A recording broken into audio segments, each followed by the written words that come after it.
Kami Bapak Elias Inorsua. Among pagadalon si Sir Elias Inorsua. Kami berdoa di dalam nama Yesus Nagaampo Kristus kami sa pangalan sa Ginoong Hesus dan Kristo. Roh Kudus Walang Espiritu yang Santo. akan menguatkan Pak Inorsua Kamo ay magdasig kay iman Sir dia sa iyang pagtuo untuk percaya para nga mutuo Yesus sebagai Tuhan. sa atong Ginoong Hesus Kristo isip Dan iyang saat ini Diyos ug kami manluluwas. membaptiskan Bapak Among pagabautismuhan Elias Inorsua Sir Elias Inorsua. di dalam nama Bapa, Pangalan sa Amahan, Putra, dan Anak Roh ug sa Balang Espiritu Santo.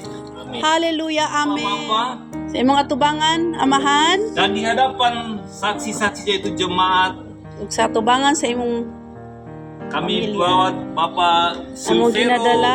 Mero si Sir Silverio Villamero di dalam nama Putra dan Roh Kudus. sa pangalan sa Amahan, Anak ug Balang Kami akan Espiritu Santo. membaptiskan engkau di dalam nama Mo Tuhan kapagabautismuhan sa pangalan sa atong Ginoong Hesus Kristo. Haleluya.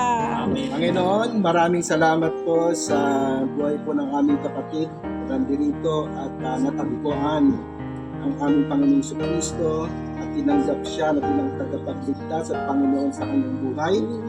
Ngayon, bilang tagapaglingkod ng Panginoon, binabautismohan kita, Jerome Tahil, sa pangalan ng Ama, ng Anak, ng Espiritu Santo.